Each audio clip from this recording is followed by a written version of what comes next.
Quand on voit un chantier réussi, c'est que c'est un chantier suivi.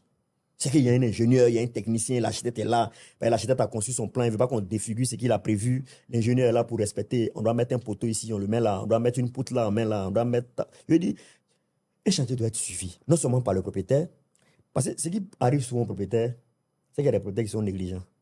J'ai dit aux gens, chaque fois que tu investis ton argent, il faut être là. Oui. Chaque fois que tu investis dans n'importe quel domaine, il faut être là. Même s'il y a déjà un architecte et un ingénieur. Mais il faut être là, c'est ta maison. Pendant qu'on est en train de construire la maison, là, tu peux avoir des modifications. Oui. Tu peux avoir des choses qui ne te plaisent pas. C'est vrai que tu avais vu la 3D, on t'avait tout montré, ça ne t'avait plu. Mais tu vois, dans la fonctionnalité, ça ne te plaît pas. Donc, il y a des modifications à faire. Ou bien les gens sont ratés, c'est que toi, tu avais pensé. Donc, un propriétaire doit passer régulièrement. Mais en même temps, quand tu dois passer, là, c'est pas, on ne vient pas sur un chantier surprise. On ne surprend pas les gens sur un chantier. C'est planifié. Oui.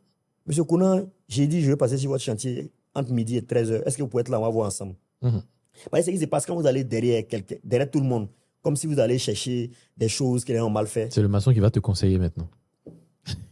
Non seulement le maçon va vous conseiller, mais en fait, vous pouvez voir des choses qui peut-être attendaient d'être corrigées, que vous voyez. Mais si on n'a pas donné d'explication, vous ne savez pas que ça devait être corrigé. Oui.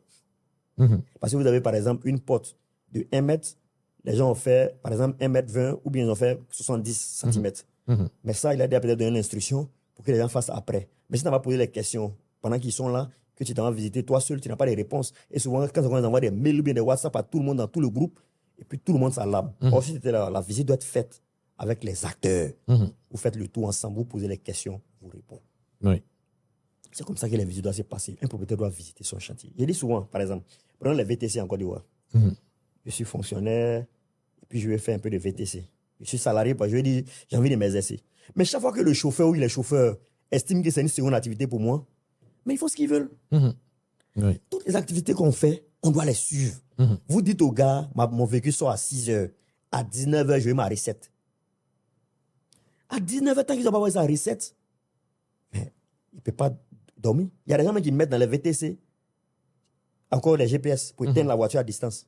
Oui. Il éteint la voiture, tu ne peux plus allumer. Parce qu'en fait, si tu fais un business qui n'est pas rigoureux dessus, tu penses que bon, c'est une seconde activité, les gens gèrent, mais après, elle tombe. Cette activité-là va tomber. Vous faites une activité, il faut être là. Vous construisez une maison, il faut que vous visitez le propriétaire. Mais je vois des fissures là, ils vont t'expliquer. Je vois ce mur-là, il est un peu tordu, ils vont t'expliquer. On doit t'expliquer. Donc, il faut aller visiter régulièrement ton chantier, ne pas être surpris après.